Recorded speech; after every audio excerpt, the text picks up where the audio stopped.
So I want to thank everyone for joining us today. I know we have a lot of signups, so we're going to wait a minute or so just to give everyone an opportunity to join the stream, and then I'll get started. So let's assume we'll start at 101 just to give everyone a chance to join. Okay, so to be respectful of everyone who's taken the time to join us today, first of all, thank you very much for joining this quick introduction and action item on ransomware. We decided to do this because of the amount of news around ransomware and the amount of people that are having issues with it. And I just thought it would be a good PSA style event to give you a quick introduction to the topic and then really tell you what you can do without a whole bunch of extra spend. So the structure of this call or this event will be, I'm going to go through a PowerPoint, surprise tech guy with a PowerPoint. And then that should only take 15 or 20 minutes. And then we'll go through the actual Q&A session. And please feel free to ask any questions. My background is, pretty broad around all different types of topics. So, if you don't want to stick to security, I'm happy to try to address anything as generically as I can to help out um, for the time. So I'm going to share the screen now.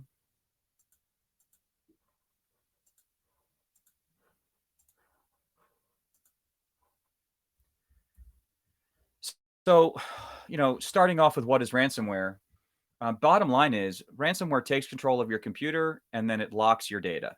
And the way they get paid is a ransom. So that's why the term ransomware. There's several vectors that can be used. It can come through phishing. It can come through a compromised website. But ultimately, it's the most profitable method for these hacking groups to extract funds in a very basic way.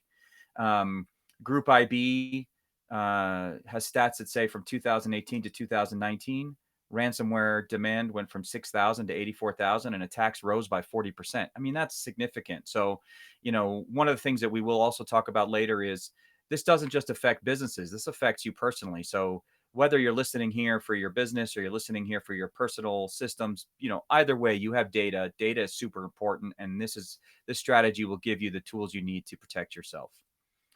Frankly, if you think about the average ransom, Coveware has a stat that says it's $111,000 now. Now, this is not to scare you, but just to get you to understand that these are large risks that are easily mitigated once you see what we have put together here. So how does it work? The simplest method is you're fooled, or a user in your organization is fooled into clicking a link or opening an email or opening an attachment. The link contains a file that has executable code. And oh, by the way, it doesn't matter if you're running Windows or Linux or Mac, you're susceptible. So please don't think that just because you're running a specific operating system that you're safe. You're not. Your data is transferred to the attacker. Once that dropper puts those files on there, your data gets encrypted locally, and then you're sent a dialog box that basically says, we've encrypted all your data. We're the only ones with the key. This is how much we are going to charge you to get that key. And oh, by the way, there's your ransom.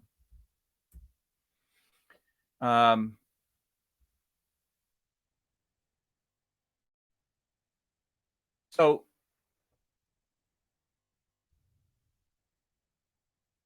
sorry, the slides got moved in a different direction. So we'll go through it this way. It's fine. So for example, recovery. First, the key is don't panic. If you have the backup strategy that we'll talk about after the recovery, then you're fine. So basically what you want to do is turn off your computer first, as soon as you know. And then if you don't have your data backed up, if you do have your data backed up, then everything else is really straightforward. Does your compliance environment require an investigation? So if this is your business, do you have the need for forensic review? Do you have to report the fact that there was a compromise? If that's the case and you just want to leave that machine off, put it aside, or machines, put them aside, remove the storage if you can, and set them aside for your forensics team or your third-party forensics team. You're going to then want to wipe your machine. Please don't try to clean it. The difference between wiping and cleaning is that you're going to format those disks and bring them back to a clean state where there's no data on them. Trying to clean and root out all the elements that a malware / ransomware attack is placed on your machine is certainly not a strategy that we recommend. Hopefully, you're able to do that. You'll go ahead and install your operating system, you'll restore your data, and you'll be good to go.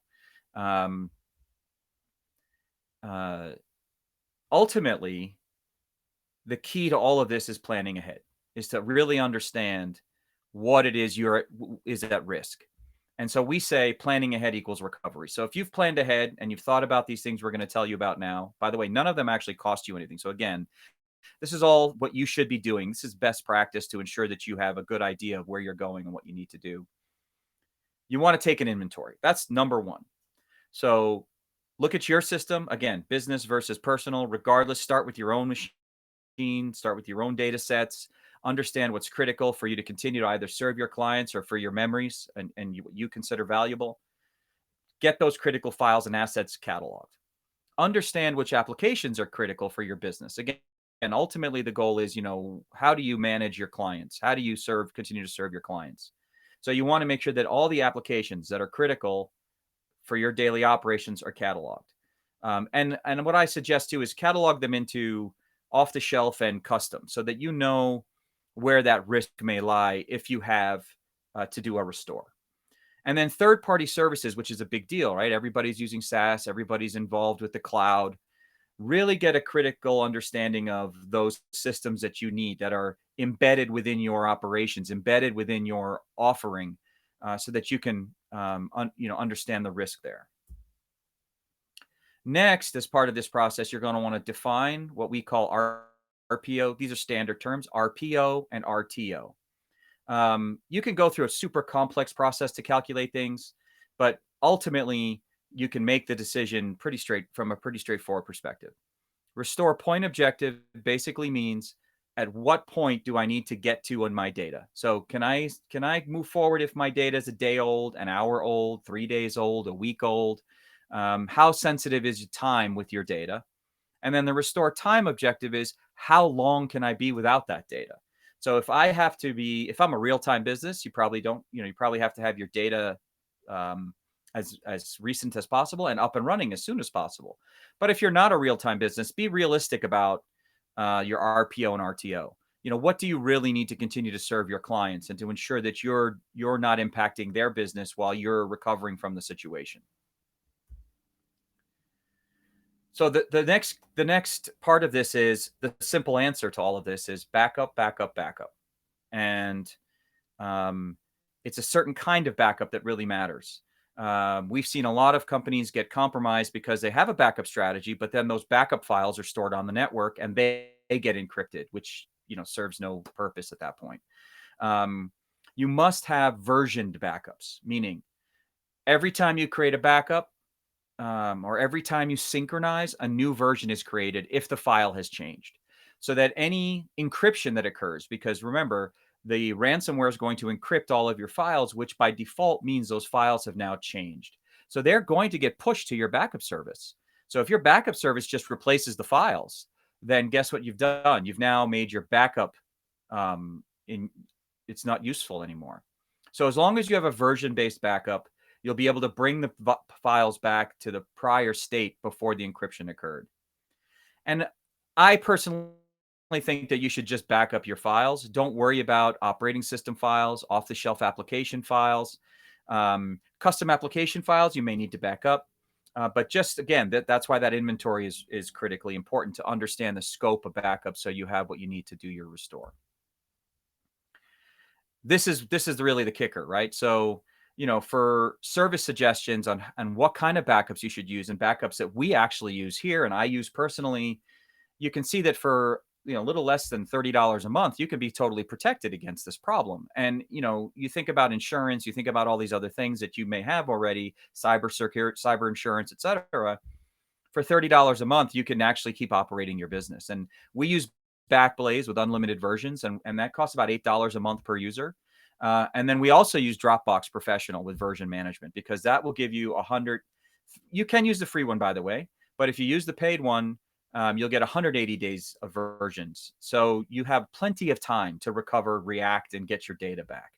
And then we also use one more strategy, which is a little bit more expensive, which we also have a local disk storage packs that are not connected to our network with normal protocols, typical Windows or Apple share protocols, so that they are essentially protected from the typical propagation schemes that ransomware use. That type of a solution, if you do it yourself, will cost you between $300 and $500 one time, depending on how much disk storage you need.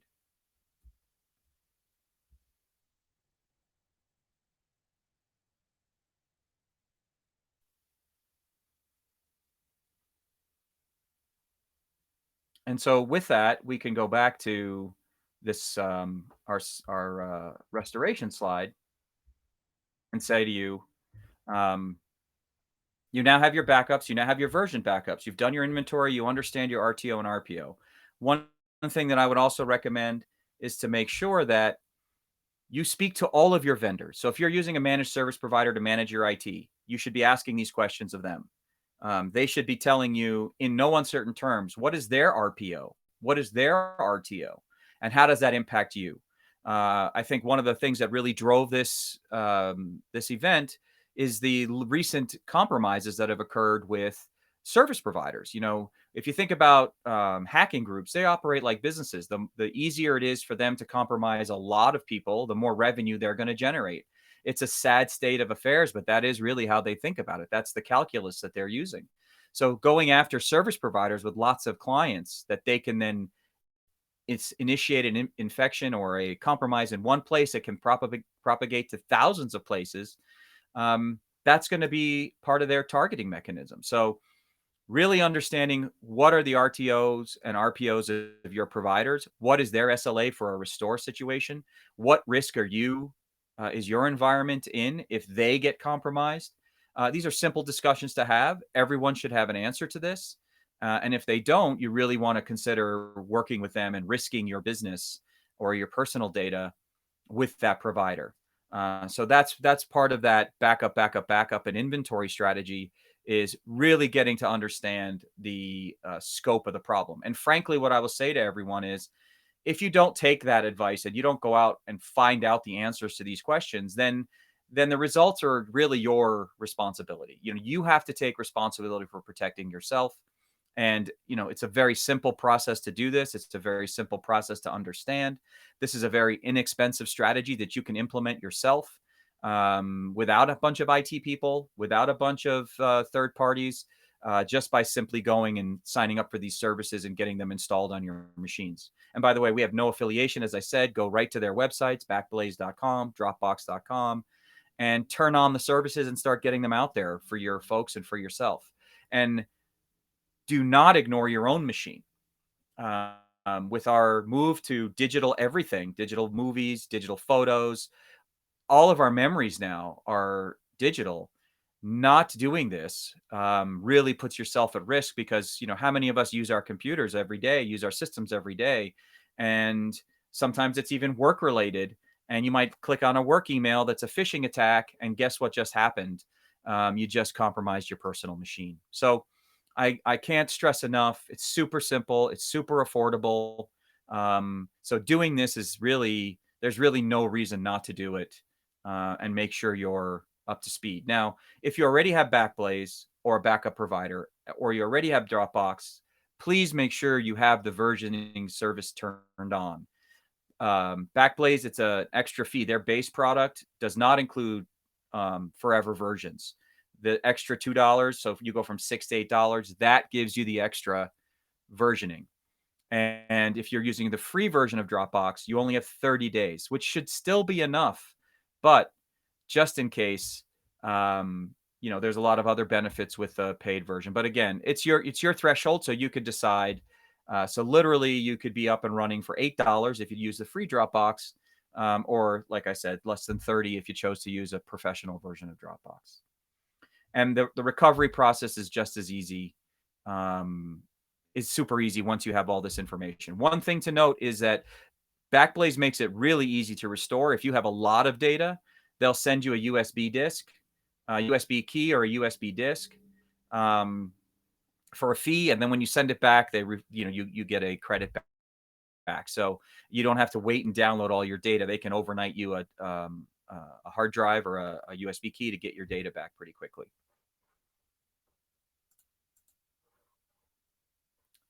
So I guess that took less than 30 minutes. It only took about 15 minutes. So we can jump into Q&A, I guess. If there are any questions from anybody, we're happy to answer those. And I'm going to start the Q&A. So if there's any questions, let us know, and we'll handle them as they come in 1v1. And we'll leave a little time here to get some questions. So we have a question about ransomware attacks increasing as people go back to work.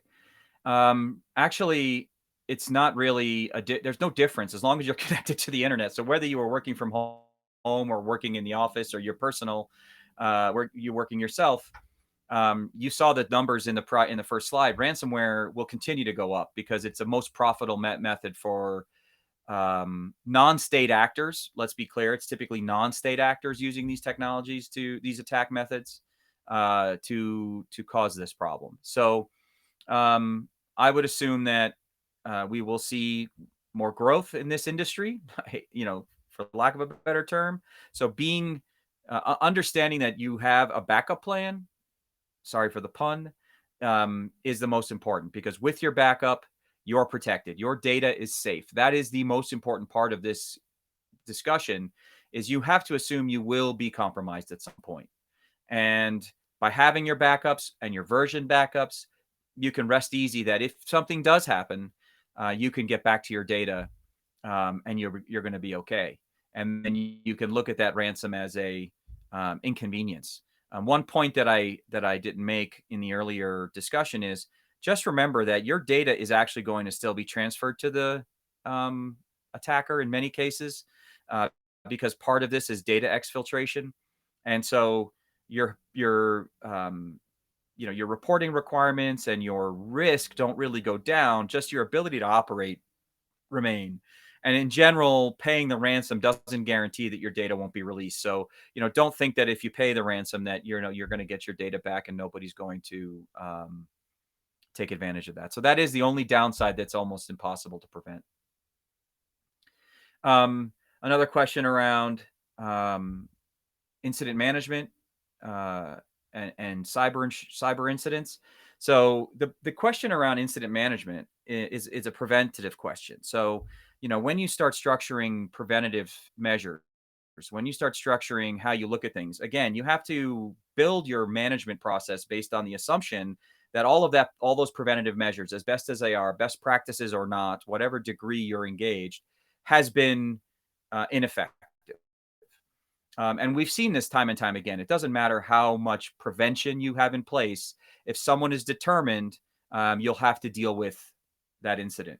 The number one input to your incident management plan is, are you within a compliance regimen? What are your contractual agreements with your customers? Many times, how you manage an incident is taken out of your hands. You have to comply and abide by those contracts and those compliance regimens. And then as far as effectiveness, test, test, and test, right? You have to go through testing process. You have to go through and review your process so that you know what's happening. You have gone through and everyone understands, what does an incident look like? What does an incident look like that requires these compliance and reporting requirements? Because not all incidents are created equal. So knowing that you can measure the impact of the incident, knowing that you have a good handle on the compensating controls and remediation of the incident are going to be critical for you to manage and test against your policies. So another question is, am I safe when my information is saved to the cloud? Depends on where you're saving it. Like I said, if you're saving your information in a version controlled environment, probably yes. If you're saving it to a cloud provider and you don't know what their policies are around backup and encryption and controls, then that's really for you to figure out with that provider. I wish I could just give you a blanket yes, but unfortunately, the only way you can really be sure is through using more than one provider and making sure you have versions to ensure that you have more than one place to go if you have a problem or you have a compromise. Let's see. Next question. Okay, why isn't there a way to guarantee protection? That the problem is that it's a cat and mouse game. If you've been around computers long enough, you know that, or data long enough, that Every time a new protection is devised, a new way to circumvent that protection is devised. It's a cat and mouse game. So, we can continue to invest. We're now using, predictive analytics and AI algorithms to try to look at behaviors and try to understand what's good, what's bad, who's a bad actor, who's not a bad actor. But, I would say the most um, complete security regimen, process, tools, still will always have some element of risk because we have people involved. People read their emails, people click on links, people go to websites they shouldn't go to. People can get a phone call and be socially engineered to give up their password. I mean, these are all things that can happen, particularly in the larger the organization, the larger the risk that is created there.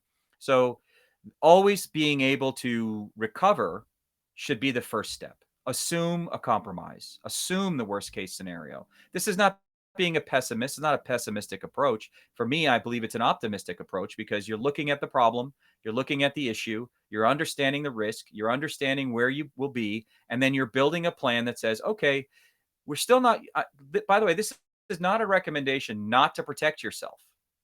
Okay, this is not that. What this is sort of turning things a little bit upside down and saying, before you keep spending more on the protection side, understand what it will take to recover, right? Understand what it will be, what you need to do to get back in business, to get back your data, without having to be held account to a person who, frankly, once you pay the ransomware, doesn't have to unlock your data. Let's be clear about that, right? They don't have to do that, right? They really don't. Um, let's see. Next question. What would you recommend when training employees working remotely?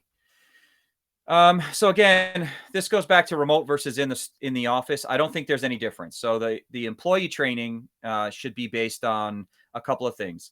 One is continual training and understanding that the data coming in externally should be assumed to be unsafe. There should not be any assumptions on the safety of the data. Second, testing.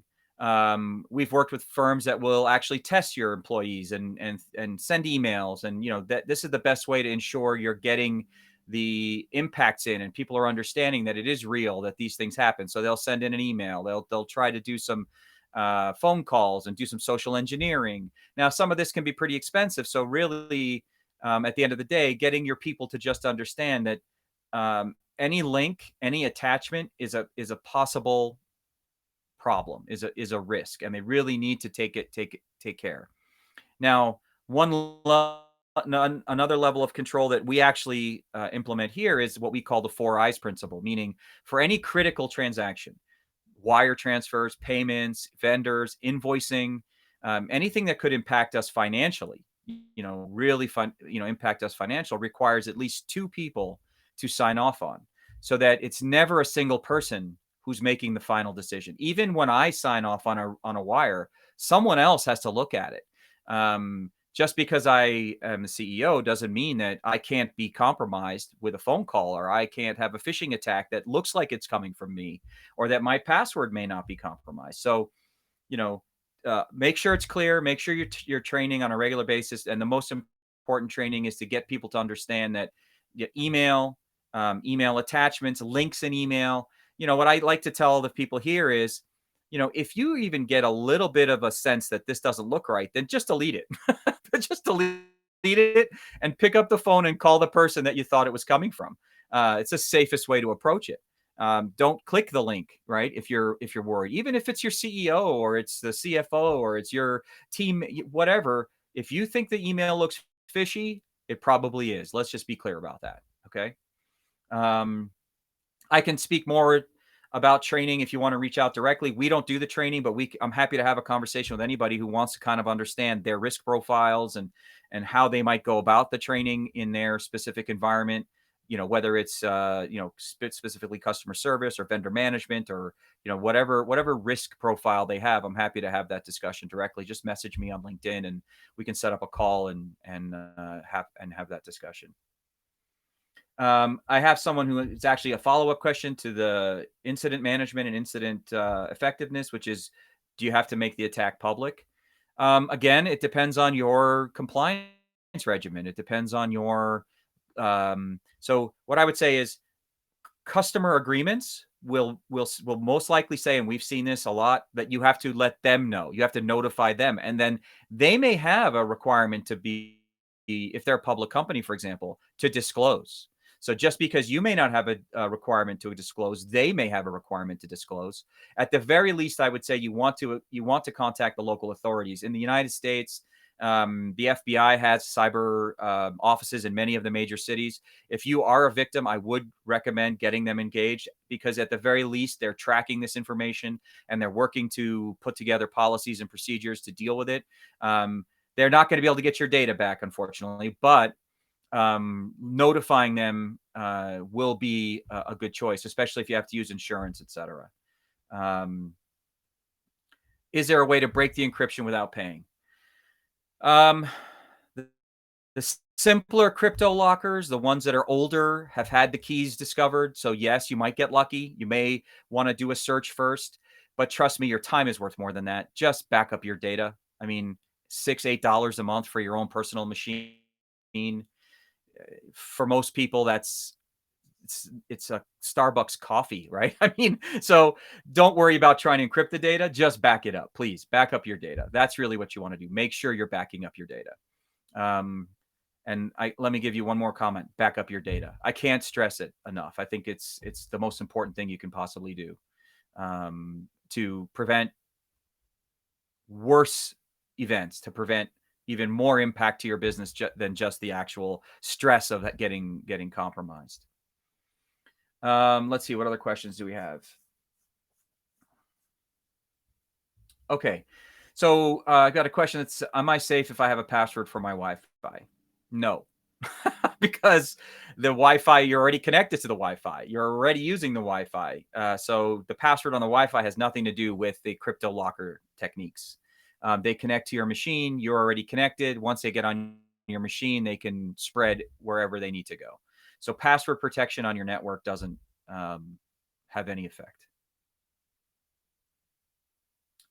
And I don't think we have any additional questions right now. So if there aren't any further questions, what we'll do is we'll wrap up. We will post this to the LinkedIn event, so you have access to this, so you can go back and look at it again. If you want to share it with your IT folks, feel free.